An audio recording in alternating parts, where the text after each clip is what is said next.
It's a full moon out. And you know what that makes me think of? The Legend of Zelda Majora's Mask. Now, The Legend of Zelda became an instant classic when it first released on the NES in 1986. It eventually transitioned to the SNES in 1991, and The Legend of Zelda: A Link to the Past, my favorite Zelda game. Now, don't get me wrong, choosing my favorite Zelda game is like choosing my favorite amongst a barrel of puppies. I want that one. But it wasn't until 1998 that this franchise would take the big leap into the realm of 3D with The Legend of Zelda: Ocarina of Time. This game was a critically acclaimed masterpiece, earning 10s across the board from most review outlets, and the prestigious 40 out of 40 from Famitsu magazine, the first time this had ever happened since the magazine's inception in 1986.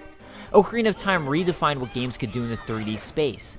This game made you feel like you were on an epic adventure to save Hyrule. The fields were large and sprawling. The graphics, those graphics, were, you know, good for the time. Nay, incredible for the time. And when you first rode Epona, those feels.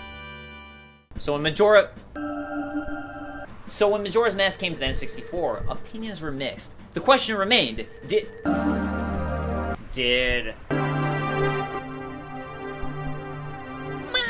Majora's Mask hold up to the mastery that was Ocarina of Time? Could it even hold a candle? Well, let's find out. Majora's Mask takes place after the events of Ocarina of Time, as Link is riding into Cremia to check on his friend, the Skull Kid. This guy. On your way, you run into him as he's wearing a strange mask, which turns out to be Majora's Mask. It turns out this mask essentially turns you into an evil dick, as Skull Kid, for no reason, proceeds to steal your ocarina and then Epona. But Epona! I love you! I thought we were best friends! You chase after the Skull Kid and proceed to trip on acid. What the fuck is this place? The Skull Kid gets pissed at you for following him and retaliates by turning you into a Deku Scrub. So before the game even starts, you're already screwed. Oh, and did I mention this game is known for being really dark? Because you're Link, you're the hero of time, and you never learned your lesson. You continue to chase the Skull Kid to find this tree, which resembles you, and is highly implied to be someone the Skull Kid killed. Happy thoughts, think happy. Shit's scary, so you drop more acid, and as you're about to finally leave this godforsaken place, that creepy mask salesman from Ocarina of Time appears out of nowhere. The mask salesman explains that if you can get both your ocarina and his mask back, the evil Majora's Mask the Skull Kid was wearing, he'll return you back to normal, as non-Deku Scrub Link. And with the darkest introduction to a Zelda game yet, you're introduced to Clock Town. This town is sprawling with people who move about in real time. And oh, by the way, this town also happens to be right underneath a giant moon that's about to crash into it and kill everybody. Oh, and you have 3 days to somehow fix the problem with the moon crashing in to kill everyone. The clock is ticking. Good luck. Your first task is to find the Skull Kid who has your ocarina and get it back so you can become normal Link again. On the way, you'll discover the Skull Kid has been wreaking havoc in town. His first bit of mischief was blasting the Great Fairy into tiny fairies, so you're tasked with reconstructing her. Nope, never mind. I do not want to. The world can go to hell for all I care. And that wraps up this super show. Ugh. Eventually, you find out the Skull Kid is hiding up on top of the town's main attraction, its clock tower, beckoning the moon to come and kill everyone. So, you meet him at the top to confront him, but can't do anything in your sexy Deku Scrub body. But with 6 hours to spare, you finally get your ocarina back and remember the Song of Time. In a desperate attempt to do anything that will work, you bust out your ocarina. What? You've been carrying that the whole time? Because I thought I was the only one. I feel so much closer to Link now! As you desperately play the Song of Time, you're suddenly warped back to the first day at Clock Town. It turns out, by using your ocarina, you can travel back in time to the first day. It's like the movie Groundhog Day, but as a game. You triumphantly return to the kind mask salesman, to show him you've retrieved your ocarina, and with that, he teaches you the Song of Healing, which is in no way whatsoever creepy. This song turns your curse into a mask, which you can now wear at any time to become Deku Scrub again. Because after all of that, I really want to be a Deku Scrub again. And what do you know? It turns out the mask salesman actually isn't that bad of a guy. He's actually pretty cool. Nope! No! I was wrong! No! Fuck it! I'm done! Can I also just point out that he has a mask of Mario? If the Deku Scrub mask was formerly the soul of a Deku Scrub, did he kill Mario? Creepiness aside, one of Majora's Mask's greatest features was its town. Because you repeat the same 3-day cycle, everyone's schedule starts to really matter, and you find yourself getting involved with their problems and their lives as they're all panicking about the looming danger above. This all factored into yet another thing that made Zelda Majora's Mask truly unique and stand out on its own, that being the collection of masks. Throughout the game, you're tasked with finding and collecting a large variety of interesting and different masks that will either help you progress or aid you in various side quests. By helping the various people around town, oftentimes you're rewarded with a new mask, which was incredibly satisfying. Take this old lady for example. As she's transporting her goods to her bomb shop, Sakone, the village thief, will come out to rob her. If you happen to be there during the correct time, you can stop him and make her day. As a reward, she'll give you this awesome mask. Oh boy! What does this one do? What?! Oh, and by the way, if you don't help out the old lady, Sakone will proceed to rob her by running directly past the village guard. That's okay, buddy. I know he was really hard to spot there. The most complex mask mission involves frequent trips to the Clocktown Inn and its receptionist Anju. The Clocktown Inn being home to creepy decorations, a bug-infested kitchen, and this guy, who just wants some toilet paper. The mission itself requires you to be a detective and utilize all 3 days to find Anju's missing and possibly dead lover Cafe. By talking to Anju at the right time, she'll reveal she's received a letter from the missing Cafe and will send you on a quest to deliver a very important letter of her own to Cafe. All you need to do is drop the letter in a mailbox. But now that we have paper, I choose toilet paper! Yay! If you do follow through on Anju's quest, you eventually meet Cafe and discover they're supposed to get married, but his sun mask has been stolen by that dick thief Sakone. Maybe if somebody would do their job. Regardless, by helping Cafe retrieve his stolen mask, you get to witness the tender reunion and marriage of two lovers as the world comes to an end. And in turn for your help, you receive the happy mask, which is filled with their love. Filled with their love. How nice. Your first task in the main quest is to head into the Deku Swamp, where you meet Tingle. Oh, Tingle. If you've ever wondered where this creepy man-child in tights comes from, of course it's Majora's Mask. Did you even have to question it? After Tingle sightings, you waltz into the Deku Palace only to discover the Deku Princess has been stolen away into a temple, and the Deku King is wrongfully holding a monkey hostage. Because that's called justice, my friends! Oh, and by the way, every time you visit a new location, Majora's Mask will kindly remind you of your impending doom by starting with a shot of the moon looming overhead. Oh, it's like a metaphor for my own inevitable death. And finally, hours into the game, you reach the first dungeon. Majora's Mask takes steps to correct a huge flaw in other 3D Zelda games, that being treasure rewards. In other Zelda games, all those treasure chests amount to is more rupees. Might as well be rewarded with a fart. In Majora's Mask, when you go back in time, you lose all of your rupees. And guess what? I don't care! High five!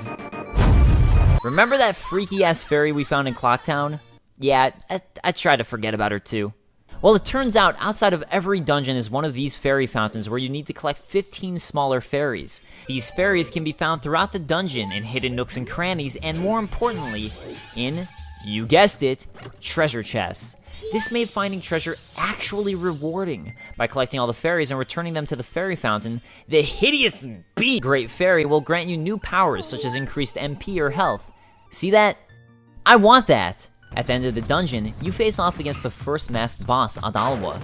Adalwa, not Adwala. And upon defeating him, steal his face.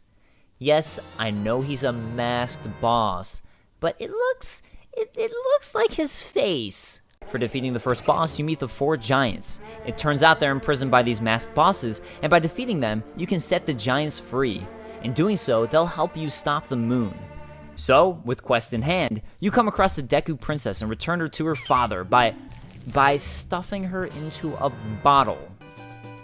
Sounds normal to me. After returning the Great Swamp back to normal, it's time to venture forth into Snowhead, a mountain containing Gorons that is freezing over, which could cause the end of the Gorons living there. Your first task here is to steal someone else's soul, and this time it's in the form of Darmani, the great Goron hero.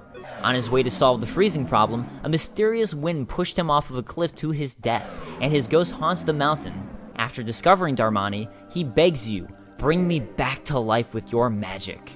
I mean, if you're sure about that, okay.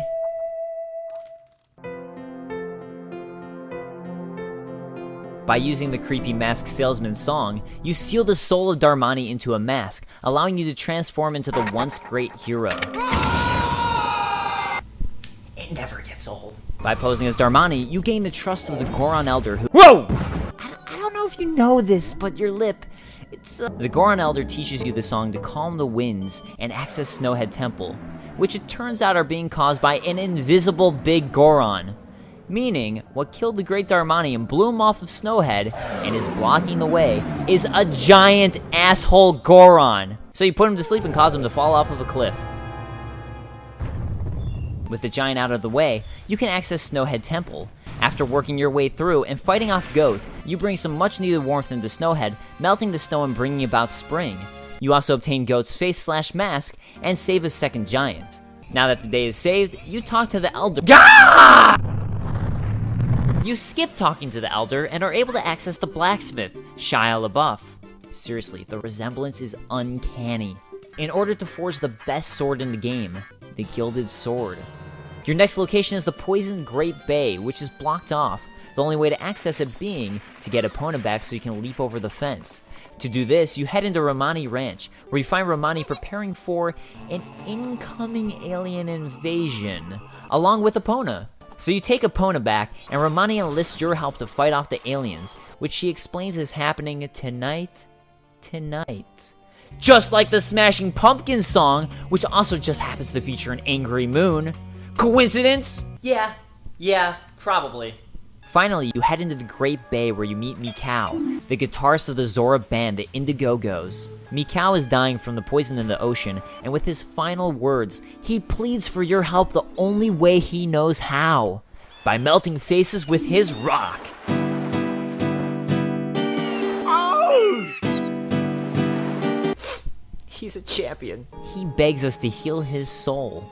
So, you know what that means. Steal his face! You turn him into a mask so you can wear him and watch the depressing scene of his life fading away.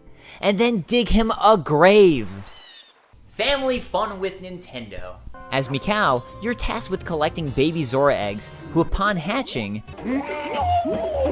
teach you the song to access the Great Bay Palace, where you confront the masked boss Georg, who— Fuck this boss! I don't even have any jokes for him. I'm out. I hate this guy. With Georg's defeat, and his face in the palm of your hands, another giant is saved. So, now that 3 giants are saved, it's time to rescue the final one, by heading into Ikana Valley. Here you'll quickly discover that Epona is an explosion-proof boss! In Ikana Valley, the land of the dead, you find the hidden Garo thieves who strongly resemble Jawas, and a random house playing creepy carnival music. Here we find a daughter who's trying to take care of her father, a researcher who's tragically turned into a Gibdo mummy. Only by playing the Song of Healing are you able to cure the father and reunite the two, where you witness a touching father-daughter bonding moment. A fine example of Majora's Mask effortlessly invoking heartfelt emotions by— Ah! A mask! Using the Gibdo mask, you can travel underground and undetected past multiple creepy Gibdos to reach the ancient Ikana Castle, and finally acquire the staple Legend of Zelda item, the Mirror Shield. Which, by the way, even the Mirror Shield is scared shitless to be in this game! So we have a moon coming to destroy the world, 3 dead mummies clinging onto us and eating us alive, and literally put people's souls into masks so we can wear them. This game couldn't get any creepier, right? Right? Wrong. For finishing Icona Castle, you're rewarded with a new song, the Elegy of Emptiness, which creates this monstrosity.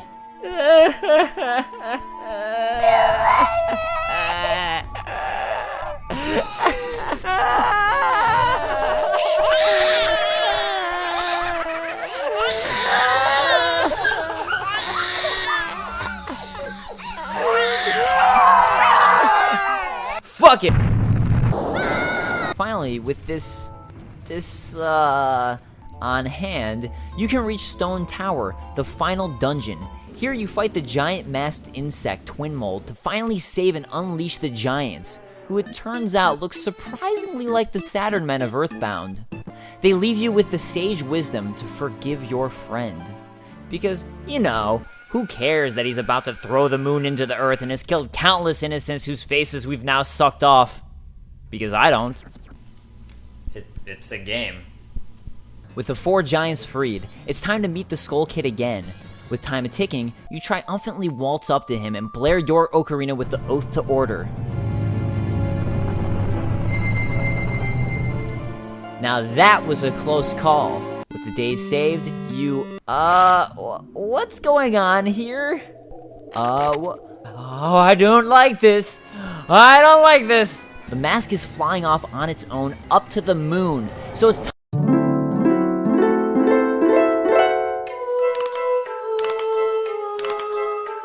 time to meet Majora's Mask head-on and battle it. On the moon? On the moon, you meet a variety of kids who greedily ask for your masks as Majora's Mask is left sulking by a tree.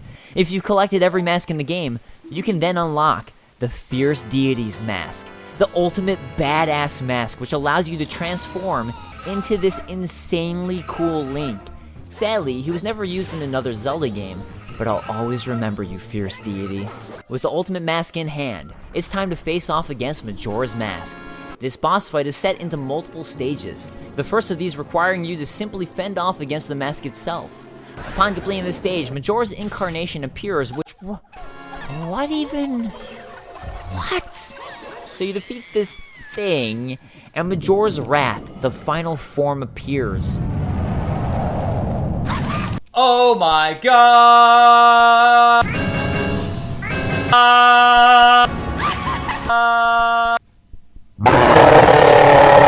With the final blow, you cast away Majora's Mask and save the day. The evil is driven out of the mask itself, and the mask salesman happily takes it back. Meanwhile, Clocktown enjoys its festivities, and you forgive the Skull Kid for what he did under the spell of Majora's Mask.